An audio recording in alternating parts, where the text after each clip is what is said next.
Қайырлы күн. Бүгін біз математика пәнінен 28-ші сабақта қарастырамыз. Мүмкіндіктер тармағын құратын боламыз. Бірінші есепке назар аударайық. А нұсқасына қараймыз. Ұлдар мен қыздар кезектесіп отыратындай Нұрай, Марат, Торғын және Серікті орындыққа қалай отырғызса болады? Берілгенді пайдаланып, барлық мүмкін нұсқаларды жаз дейді. Яғни бірінші Нұрай, Марат, Торғын, Серік, қыз ұл деп отырғызған. Енді әрі біз өзіміз жазайық. Екінші Нұрай, Серік, Торғын және Маратты отырғызамыз. Қыз ұл болды. Үшінші Торғын, Марат, Нұрай, Серік. Яғни қыз ұл болып отырды. Төртінші Торғын, Серік, Нұрай, Марат. Қыз ұл болып отырды. Келесі бесінші Марат, Нұрай, Серік, Торғын. Яғни ұл қыз болып отырғызуға болады. Келесі алтыншыда Марат, Торғын, Серік, Нұрай. Бұл жерде де ұл қыз болып отырды. Келесі жетінші Серік, Нұрай, Марат, Торғын. Бұл жерде де ұл қыз болып тұрды. Сегізінші Серік, Торғын, Марат, Нұрай. Бұл жерде де ұл қыз болып отырды. Яғни ұлдар мен қыздарды кезектесіп отырғызғанда 8 нұсқасы бар екен. Оны мына сызбаға мұқият қарасақ, мүмкіндіктер тармағына осылай орналастыруға болады екен. Келесі осы бірінші есептің А нұсқасына қарайық. Суретке қара дейді. Қыздар қатар отыратындай және ұлдар қатар отыратындай мүмкіндіктер тармағын салып, оны толықтыр дейді. Яғни бірінші Нұрай, Торғын, Марат, Серік. Екінші Нұрай, Торғын, Серік, Марат. Үшінші Торғын, Нұрай, Серік, Марат. Төртінші Торғын, Нұрай, Марат, Серік. Бесінші Марат, Серік, Нұрай, Торғын. Алтыншы Марат, Серік, Торғын, Нұрай. Жетінші Серік, Марат, Нұрай, Торғын. Сегізінші Серік, Марат, Торғын, Нұрай. Осылай мүмкіндіктер тармағына орналастырсақ болады екен. Яғни 8 түрлі нұсқамен отырғыза алады екенбіз. Келесі бірінші есептің Б нұсқасына назар аударайық. Мүмкіндіктер тармағын әртүрлі орналастыруға болады.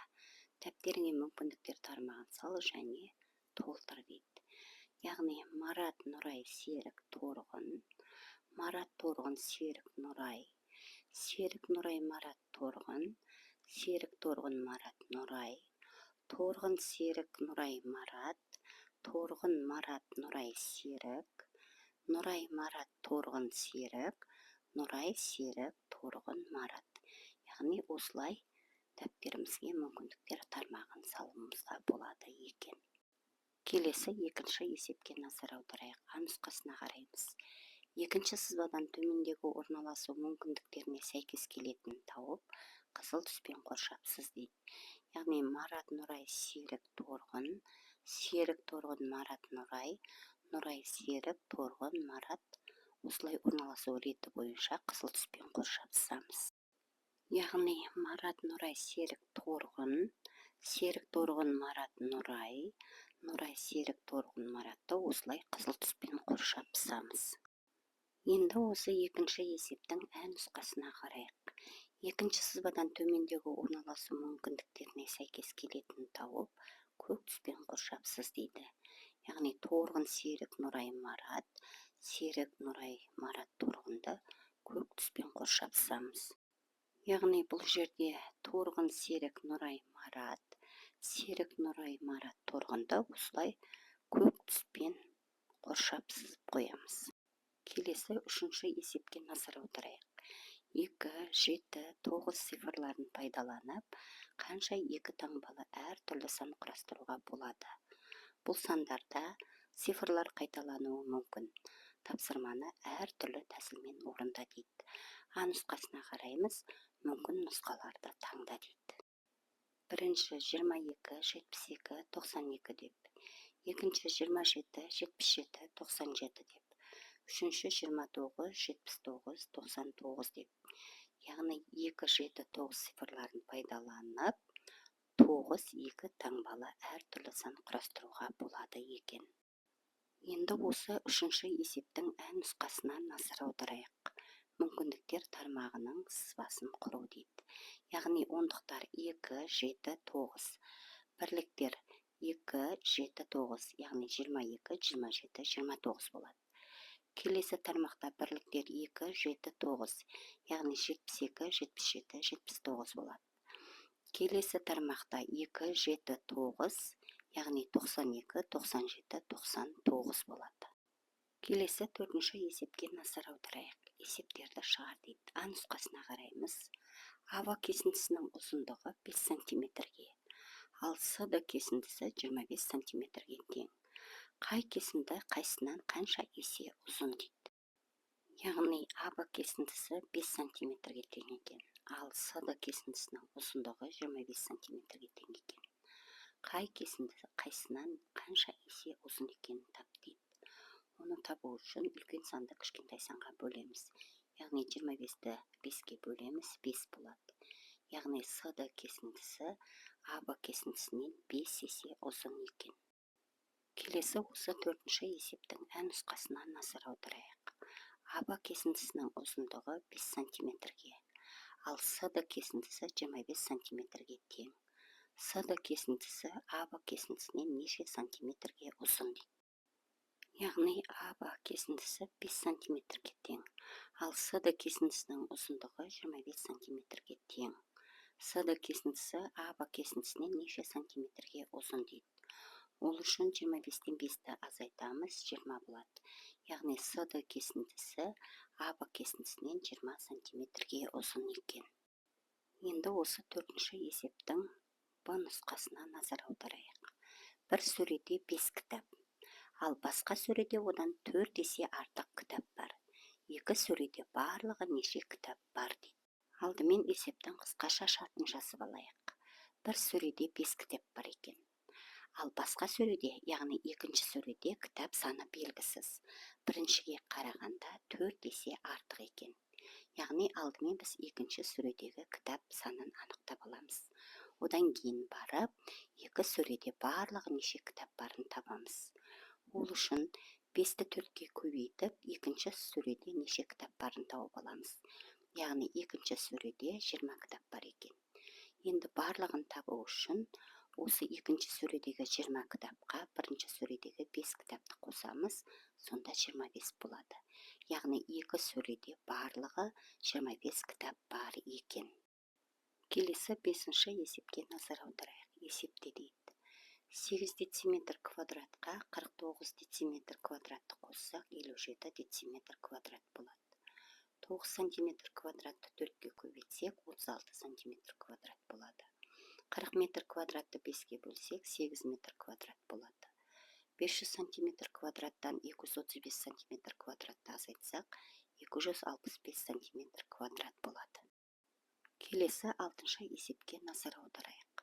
Балалар бұйым жасау үшін қиып алған қағаздардың ауданын палетканың көмегімен есептеңдер дейді. Яғни бірінші фигура тамшы тәрізді фигура екен. Алдымен бұл фигураның үстіне палетканы қоямыз, одан кейін толық шаршыларды санаймыз. Яғни толық шаршылары 75-ке тең екен. Оны А деп белгілейміз. Ал жарты шаршы ол 26-ға тең екен. Оны В деп белгілейміз. Енді ауданның формуласын жазайық. Ауданын табу үшін А қосу В бөлу 2 деген формуланы жазып аламыз. А бұл жерде толық шаршы 75 болды, ал В жарты шаршы 26 болды. Яғни 26-ны 2-ке бөлеміз, 13 болады. 75-ке 13-ті қоссақ, 88. Яғни тамшы тәрізді фигураның ауданы 88 сантиметр квадратқа тең екен. Келесі екінші бұлт тәрізді пішінге қарайық. Яғни палетканы бұл пішіннің үстіне қойып, толық шаршыларды санағанда 85 болды. Оны А деп белгілейміз. Ал жартылай шаршылар ол 34 болды. Енді формуланы жазып аламыз. Ауданын табу үшін А қосу В бөлу 2 болады. Яғни Аның орнына 85-ті қоямыз. Бұның орнына 34-ті қойып, оны 2-ге бөлеміз. 34-ті 2-ге бөлсек 17 болады. 85-ге 17-ні қоссақ 102 болады.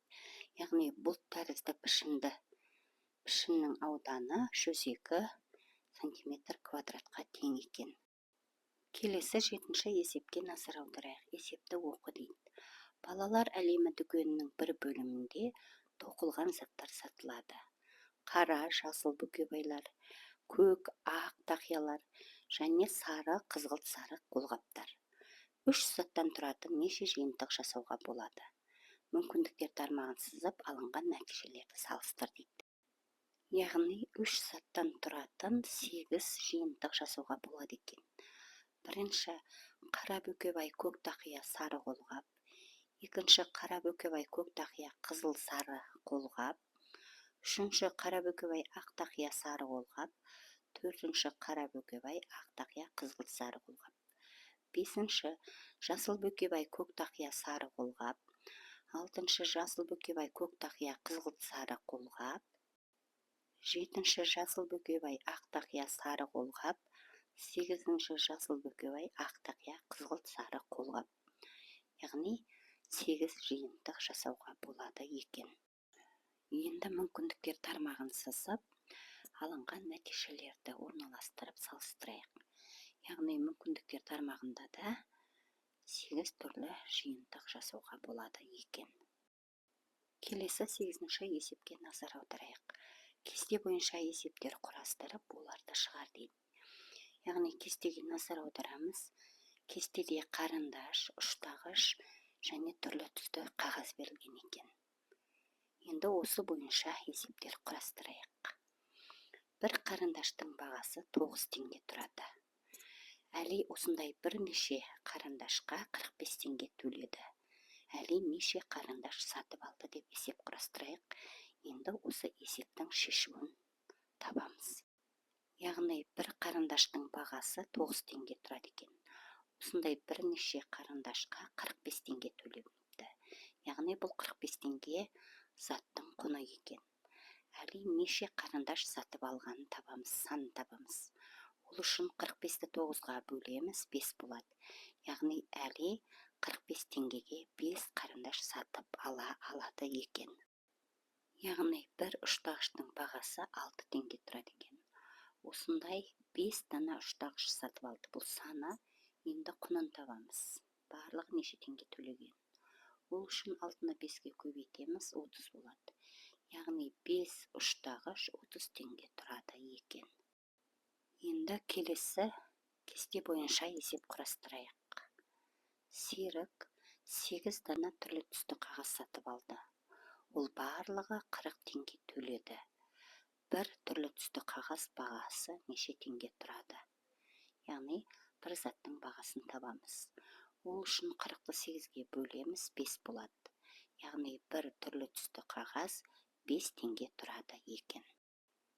Барлық заттың құнын білу үшін бір заттың бағасын оның санына көбейту керек.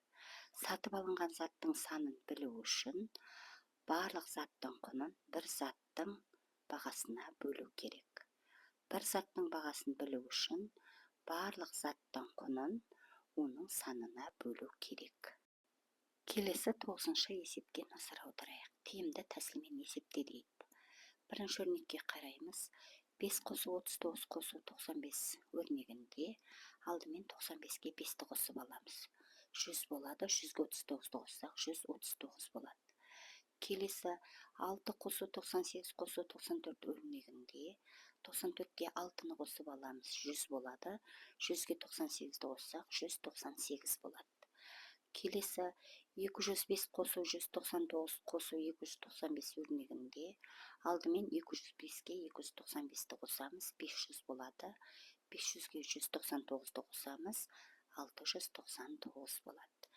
Келесі 106 қосу 198 қосу 594 өрнегінде алдымен 106-ға 594-ті қосамыз.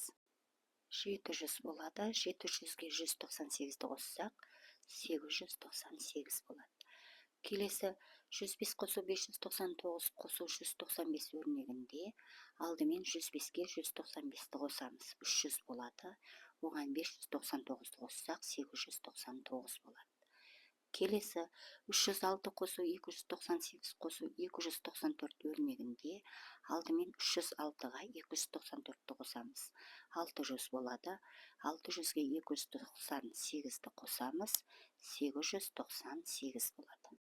Келесі 10-шы есепке назар аударайық. Сыныпта 29 оқушы бар.